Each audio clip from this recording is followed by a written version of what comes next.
So let's talk about personalizing your LinkedIn ads at scale. So I was sharing an image with Eric a few minutes ago. There's a company called 𝗔𝗕𝗢𝗧, I believe it is. Mm-hmm.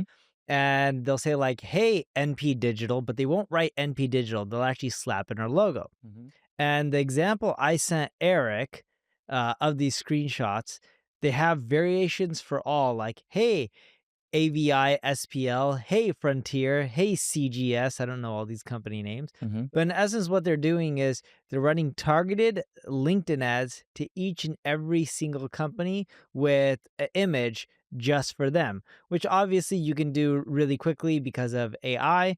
And when I was showing Eric, because he has Carrot, which is not carrot.com. What's the URL? Carrot.ai, KARROT.ai. Yeah. So when you check out Carrot, and we were talking about this, because with LinkedIn ads, they're super expensive. But, we all know personalization is important and targeting specific corporations that are your ideal fit is important, especially if you do LinkedIn ads because of the cost. But why not just do creatives that are super personalized at scale? I did not actually check out their ad library, but someone on my team's like they have thousands. And I don't know if they actually have thousands or they're using that as an expression. But yeah, you can, personalization is nothing that's really new, but you can just do this with ease now, while before you couldn't. And I was asking him, I'm like, have we done this for any clients? What were the results? And they were just like, yes, it produces for when we tested it out, and we've done it for a handful of customers. They were saying that it produces anywhere from a 7 to a less than 20% better ROI for the same spend, which isn't bad. Every little extra dollar really does add up. So what are you guys using to personalize LinkedIn ads at scale? Reuse your solution. Oh, you do? Yeah. Really? Yeah. Wait, how do you use it? We use it. Huh? Glass Solo. What? Yeah. That's not possible. It is possible. But you're not paying for it. That's good. Yeah, we're not paying for Okay, it. that's good. That's good. Okay, good. It's good to know that. So it's good to know that you're using Carrot, because here's the thing. Here's the interesting thing here. Personalized, especially in AI world, people want personalization. They want to feel like they're being spoken to like a human, right? Mm-hmm. I actually think, so 𝗔𝗕𝗢𝗧 has one. There's another competitor in space. They're coming out with one. And so 𝗔𝗕𝗢𝗧, I was just checking their LinkedIn. I think they're Series B. Let me just look that. Series A, $20 million, okay? And then there's another player in the space, maybe raised $50-60 million, and then Wait, 𝗔𝗕𝗢𝗧 raised how much? 20 million? 20 million, yeah. Okay. And then there's the player in the UK who copied us pretty quickly on this feature. This is the feature that we came out with in November. So these people Yeah. ship relatively quickly, right? That's a whole thing we can talk about in a second. Like in SaaS, you're better off just looking at what seems to work and just copying very quickly. Like no feature is too safe. But these ads, I think, would work really well for you guys. They do. So here's what we've seen from a number standpoint. We have one customer who's willing to pay about $1,500 per lead, right? Because they're enterprise SaaS. They're getting leads using Carrot for $500 a pop for these LinkedIn personalized ads. And then we have another customer. They were struggling to get this large beverage company that everyone knows, and they actually ended up shaking it loose from their pipeline and getting that deal done, right? So they know it's driving customers. What I'll say to any of these people who are listening to this personalized LinkedIn ads thing is nice. It's not enough. It's not enough as a feature, right? So Yeah. that's why, we copied other people, which is like the personalized landing pages, right? And then we're adding in website de-anonymization, which there's a lot of products that have that. But then we're also adding in, like, for example, if I engage with one of your posts and I'm part of your ICP, we'll reveal that it's an ICP engager is happening, and we'll say, hey, do you want us to customize it outreach? So there's a lot more that we need to build within this. But the very start of this, personalized LinkedIn ads at scale, yes, it works. It definitely does work. And when you're saying you're de-anonymizing visitors, you're talking about providing their email address because you know who's visiting what site, correct? Yeah, more than that, though, it's saying, hey, we found this person over here. Here's what we think you should be messaging this person. And then the more integrations we have, we can say, okay, you emailed this person like 12 months ago. Here's the conversations you've had in Gong or like email. Here's the recommended outreach we think you should do to revive this lead, right? So we think B2B, it's just like, how do you make it easier? Because, and this could be the next topic, I just came back from a B2B SaaS founder retreat where there's a bunch of 8-9 figure founders there. You didn't go to Vegas? No. I want to go to Ah, Vegas. Oh, no. Vegas is, no. Don't reveal Vegas. But Vegas is supposed to be this weekend. Supposed to be. Uh-huh. So that means no go on Vegas. Well, that's because our mutual friend was gonna come, but we might do it the next weekend because the hotel rooms are $3,000 a night for this weekend. And then Forget I that. went to Perplexity. I was like, "Why are the hotel rooms $3,000 a night?" And it's like, "Oh, because it's like a U2 farewell concert or something like that." Yeah. Oh, at the Sphere or Or no, something. AC/DC, AC/DC. Yeah, yeah, yeah. And that's like I remember Yeah. Beavis and Butthead. I think Butthead used to wear the AC/DC shirt. AC/DC. Yeah, yeah, yeah, Yeah. yeah. Yeah. So okay, you wanna wanna know what I learned from this little retreat? So before I want to know what you learned, I want to know the type of people that were there, Uh-huh. roughly how many, Uh-huh. and when I'm saying type of people, I'm talking about like their roles, but also company Yeah. size. And the reason I want that is I can then think about the learnings respectively for a company size and if it could be applicable. Yeah, totally. If you're in B2B, here's the deal. LinkedIn account-based marketing sucks, but it doesn't have to. With Carrot, it allows you to create personalized ads towards your customers and also personalized landing pages that align with the ads so you're gonna have higher conversions and influence pipeline reporting to prove that your ABM works. So if you wanna learn more, just go to carrot.ai and you can join the waitlist. Again, it's carrot, KARROT.ai, and we'll see you on the other side. So this event, I was there from Sunday to like middle of the day Tuesday, and we did it in Temecula, so it was an easy drive for me. Some people had to fly from like Toronto, some people from Miami and all that, and a 2 hour drive for me. But so the group one, I'll just give you kind of the breakdown of some of these people. So they're all founders, okay? They're all founder CEOs, and I would say that some of them have built their SaaS company to 9 figures and then sold it. Some have built to like mid 8 figures or so, call it 40, 50 million or so. Some have sold their companies for like 50, 60 million or something like that. So they're all part of YPO. So there's a certain level. And then one guy in the group, he actually helped build Calendly. And so, Calendly became like a big thing as Yeah. well. So that is the setup of the group. It's a group of guys, and then we just ended up chilling in like a home in So Temecula. all 8 figures, some 9 figures. Uh-huh. A lot 9 figures, or most like maybe Let's just one. say like 2 out of 8. Got it. So most of them are 8 figures, call it like 10, 20 million-ish in revenue. 10, 20, some like 40, 50. Yeah. Okay. Yeah.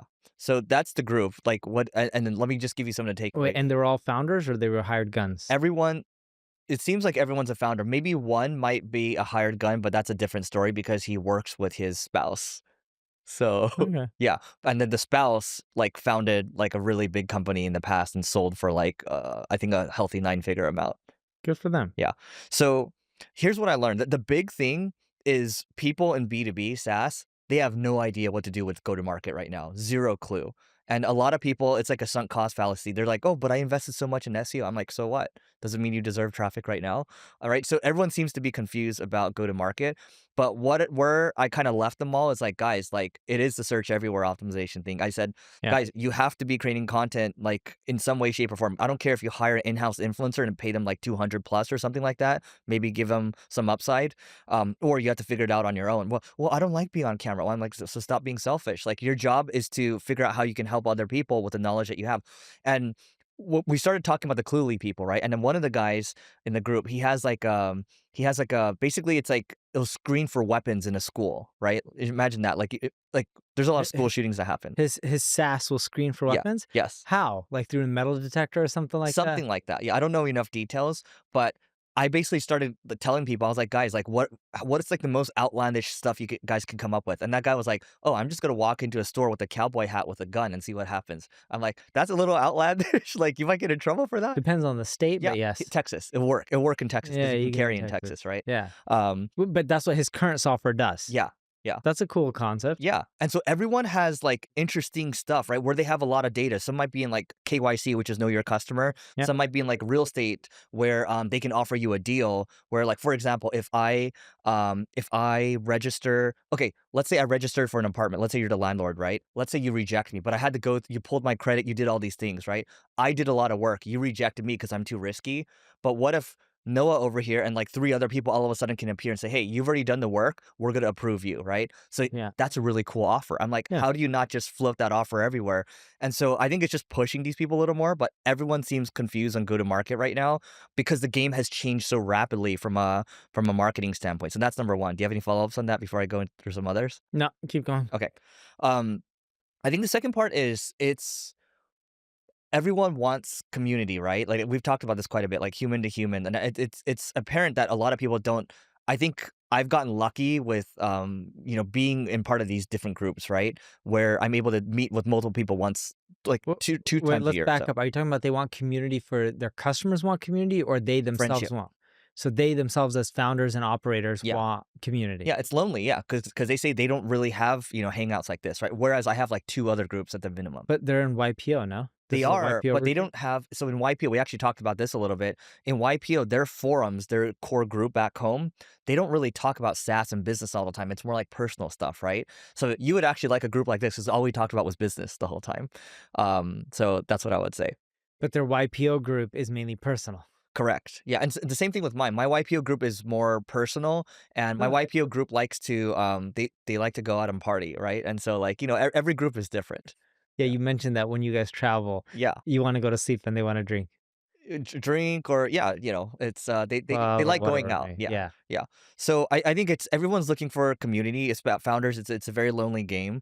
And I think the other piece is everyone is I'll tell you one other thing I learned. I don't want to reveal this person, but it just reinforces the fact that you don't want to have outside stakeholders as much as possible. Like some of these people have raised multiple times and sold multiple times, but they would prefer not to, because one company was forced to sell by not necessarily their investors, or you can say investors, but a bank forced them to sell because the bank thought the business was too risky, even though the business was starting to take off. The bank forced them to sell. Isn't that crazy? That means they had debt and they were struggling to pay the debt, or else the bank would have never forced them to sell. It was a combination of debt, but also it was their contract sizes were not like pure play SaaS. You had some that were like government contracts that were like maybe like one-offs, and then maybe like only a portion of it was like actual recurring revenue SaaS. Yeah, but they breached their covenants. For the bank to put pressure and be able to Yeah. force a transaction, Yeah. that means they had debt from the bank Yeah. and something went wrong and they weren't able to make their But payments. we talked about this too with we were talking about this a little bit. It's like Ideally, yes. ideally you don't have these covenants, and ideally what did Charlie Munger say? Men go broke through 3 things: ladies, liquor, and leverage. And the first 2 are for fun. So it's really leverage. Yeah. Yeah. So it sucks because like he clearly had something going, right? The other thing I learned too is there's one guy in the group. He has leveraged everything, by the way. So we're talking about leverage, right? But I What don't do you want mean to say leverage everything? Like give an example. home everything like you leverage out the wazoo for like you basically you've put all your chips in the middle for your business, like So he's maxed out he's his maxed out everything, mortgage, his everything, car loans, everything, everything. Yeah, but no investors, that he means. has investors too, and he's I think he's like pulled like some crazy terms too, like I think the interest rates are astronomically high. Yeah, we're talking like 30%. I don't have the exact numbers here, but it's insane. Wow. But it's like this is like, oh man, you have really put all your chips in the middle, and like I applaud you. I'm scared for you, but I applaud you Yeah, for having the guts to do it. I couldn't do it. I can't do it either. I think that would hang over my Is head. that person married with children? Yeah, Oh, I definitely couldn't do it. If I was single, yeah. not married, no kids, it's a different story. But his whole thing is like, I look, no matter what, it's gonna be a great story. I'm like, that is true. It's gonna be a great story, whether it's good or bad. It's gonna be a great story. Imagine your kids not having a roof over their head. That is not a good story. It's not a good story, but hey, but it's still a story. Yes. Yeah. So those are just a couple high level things I'll say, But and by the way, I wish that person the best of luck, and I'm knocking on wood for their luck. I don't want them to I think they've lose. got something good, and I hope they can figure it out. One final thing I'll say here, and then we can move on. So there's one person in the group. You know how you and I talk about like we've had to learn our lesson with focus, right? How long did it take you to learn your lesson of focus? More than 10 years. Okay, same for me, right? More than 10 years. Now, there's one guy in the group, and let's just say he has a couple businesses, right? More than a couple of businesses. And he was basically like, what am I supposed to do with all this? Like, he wants like a very big outcome at the end of the day, right? But, I kind of shared my experiences, and everyone in the group was basically like, you're going to have to kill some of these things, right? But he's like, well, there's an opportunity here. There's an opportunity here, right? And even though the lesson was focus, I don't think he necessarily is going to take that advice or those experience shares. And what my conclusion afterwards was like, dude, maybe that's okay. Maybe he enjoys having all these different things, and maybe he says he wants the multi-billion-dollar outcome or whatever, but maybe he doesn't really want it inside. I think he enjoys what he's doing already, so just let him do it, right? There's no, like, right or wrong, but I don't genuinely believe he wants a huge outcome, and he already is doing really well. And so I'm like, Yeah. maybe just keep doing what you're doing. Like, forget whatever we shared, just do what's comfortable to you. I just learned that I get less anxiety from focusing, so Yeah, focusing makes things easier. I agree with you on that. But some people perform well with the non-focused business. It kind of can be focused. A great example of this is we have a mutual friend named Syed who lives in Florida. Most of his business is around the WordPress ecosystem, yep. but he has a lot of businesses. He invests in quite a few, doesn't always own majority from my understanding. Sometimes he does, or sometimes he owns Most of the time, 100%. no, yeah. And he also owns businesses outside of tech. Mhm. And I look at him as an entrepreneur. I'm not saying that'll limit his earning potential because I don't believe, I've seen people not have focus like private equity funds, and people become billionaires from that. Um, and they just continue to buy a lot of different businesses in We different both verticals. would agree that that is their business. That That's is their yeah, business. yeah. But I look at like Syed, for example. I think he thrives in that environment and enjoys it. I think he'll I get bored with just one business. I think I look at Syed as more of an investor, and the reason I say that is because the forum that he's in YPO is like a fully decked out investor forum, Okay. right? And I think you're gonna like I he's agree with this. very He's minority owned for a lot. I mean, yeah, I'm not saying he's a minority, although technically he is in a U.S. classification. yeah. But I meant more so when he's investing, he's taking a minority Yeah. chunk. He's very much a student of Warren Buffett and Charlie Munger, and so and when Yeah. he even just when he talks in general, he thinks like an investor, and if he has to roll up his sleeves every now and then, like, he'll do it, but for the most part, he stays pretty hands off. So I look at private equity, I look at Syed more as investors. I look at this guy as he really likes getting involved in all these different things, and I'm like, okay, yeah, I would say focus, but just do what works for you. Yep. So yeah. On a random note, what do you think's gonna happen to WordPress with all these changes with AI and like Lovable and all these solutions that can just Are you talking about this because of the thread? I saw a thread the other day on Twitter. I did not see a thread, but I've been messing around with Lovable a lot recently. Yeah. Um, You like and Lovable? I was using it to help create a better version of one of the reports, a design report that one of my product team ended up sending me for 𝗔𝗕𝗢𝗪. Yeah. And I wanted to come up with my own variation. So I'm like, let me just use Lovable and see what I can Dude, you end gotta up use creating. V0 for that by Vercel. Did you do that? No, I did not. I'll do that V0 is next. better for front ends. And I did not get the best results with Lovable. Mhm. So I was like, all right. Um, but generally speaking, I'm just like, WordPress as a business, I was starting to think about it. I still think there's a big ecosystem for them, just like I think there's a big ecosystem for Shopify still, and their stock price, at least with Shopify, shows it. But I think their model is going to have to change on how they adapt. Shopify is easier because they'll just create partnerships with like the Chat GPTs if they already have it, make it easier to buy within Chat GPT, which is great for them. But WordPress, I would say, is much more slower moving organization, in my opinion. I don't have any data on who's moving faster, but like when I actually look at releases and progress, I've seen Shopify make way more progress over the years than I've seen WordPress make. And it's not to knock WordPress; they've built a bigger company than I have built, so I'm not trying to be negative here, but I don't know how they're actually going to adapt to this new world. So I was reading this the other day, but I think it was Jason Lemkin that made this point. But basically, if you look at Lovable, you look at Replit, you're basically paying $20, $200 a month or whatever versus what used to be free, which is WordPress, right? Yeah. So it is gonna. I think it's gonna take some time. I do think WordPress will eventually, quote unquote, become dethroned or won't be the king in the space anymore because they power 40% of the web right now, still, right? The websites. I think that's gonna continue to go down because people are now willing to pay for what used to be free, and that's again, you look at Lovable Replit, like that is happening now, right? So I think the model will eventually become disrupted. And I think you and I, Well, let's go back. I don't think they're willing to pay for what used to be free because what used to be free to get what they want a lot of times involve paying someone to help them, yeah. whether it's a full-time employee or a developer or a designer. I know you can do a lot with WordPress for free, but a lot of the people using Lovable, from my understanding, are doing stuff that would have required them to pay an engineer or a designer. Yeah, I'm looking for that. Okay, so Okay, here we go. Here we go. This is what I pulled it up. So Jason Lemkin, WordPress powers 40% of the web. Lovable and Replit are targeting that market and more, but they get to charge you $25 a month and for every token you use. WordPress in its most basic form is free outside of hosting. And your argument is it's not free because you do have to find developers and people to figure it out, Yeah, and which is even with fair. the plugins and all that kind of stuff, if any business running on WordPress, majority of them that I talk to, when I say majority, I'm talking about like 99 out of 100, pay people to manage their WordPress, to design, create plugins, tweak code, all that stuff. Yeah. Now to continue here, much as ChatGPT gets to charge for what Google provides for quote unquote free, Lovable and Replit get to charge for what WordPress provides in many cases for free or very cheap. That adds up to a lot of money very quickly. AI is getting us to pay for a lot of what we used to get for free. For more value, no doubt, but a lot more than what we used to. So like I think your argument is fair. Like I didn't actually think about that. Like you do have to pay developers and people, like you do have to pay for plugins, hosting and all that stuff. It starts to add up. And there's mental bandwidth to figure that stuff out too. Dude, we spend for all our WordPress instances throughout our organization, and I don't know how many sites we have.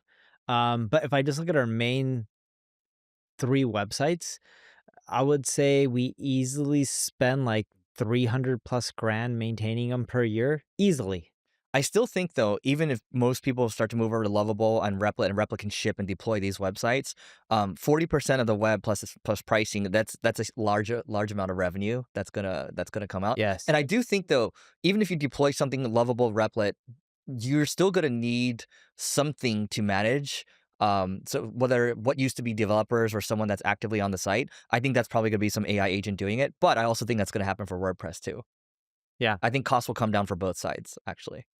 Yeah, I think costs will come down for both sides. Yeah. So like I think our conclusion here is WordPress is probably going to lose market share. And it's fine. Things change over time. Unless they adapt. Yeah. I just haven't seen WordPress really adapt. No, I mean, I'm sorry. I think their founder is distracted. So I don't know much about what's happening with the founder, but when I look at the overall progress that WordPress has made, I haven't seen really much improvement from Tumblr, that acquisition. Maybe they acquired it for other reasons. They've acquired a few other companies in the last year or 2 years that I read about. I forgot exactly when, but I was looking at some of these acquisitions. I was like, why'd they even buy them?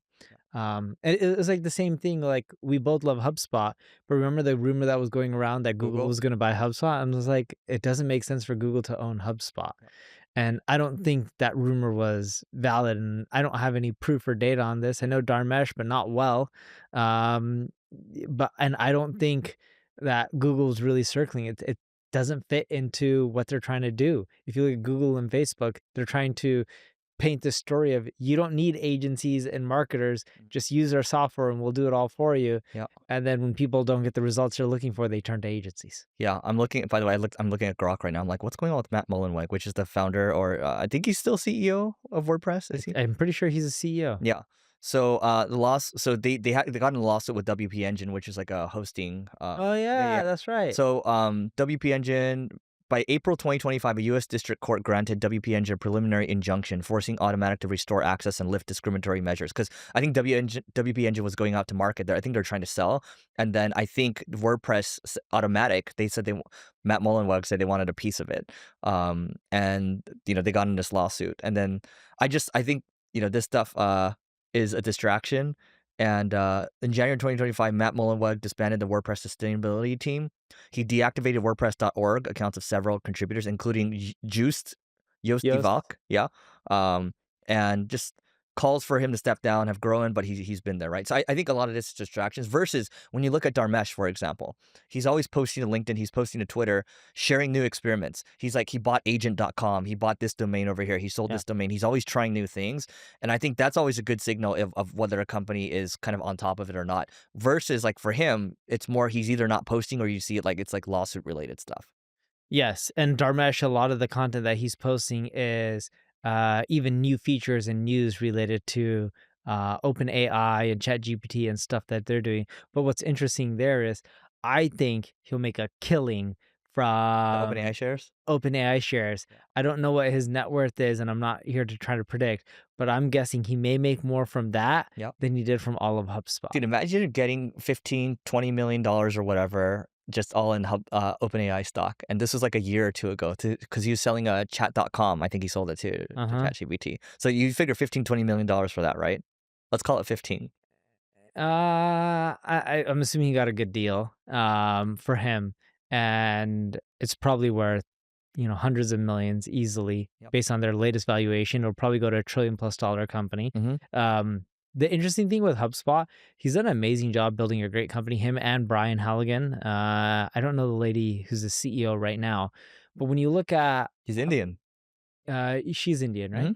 Mhm. When you look at HubSpot, they built an amazing company that's roughly worth $30 billion. I'm looking at their stock symbol right now live. It's like 29.34 billion, which is amazing and very Do you hard to still own do. any? Do I what? Do you still own any HubSpot? No comment. So, and then what you end up seeing with this company is it was not only hard to build this big of an organization, but what people don't always realize is Brian and Dharmesh, to build this kind of organization, had to pump in a lot of cash. So they had to take in tons of investor money over the years. And when I say tons of investor money, I'm not talking about like the amounts that like the Ubers or the ChatGPTs raise, because the time when they created their startup, which is similar times to when I was, getting started and raising capital, people didn't raise as much money. It's like if you raise like $100 million, you typically would go public, not in one round, in total, right? And I don't know exactly how much HubSpot raised, but I don't think it was that much. I don't think it could be more than a few $100 million before they went public. But it took a lot of capital to build the company that they did, and it's actually worked out quite well. Anyway, that's it for today, guys, and we'll see you tomorrow.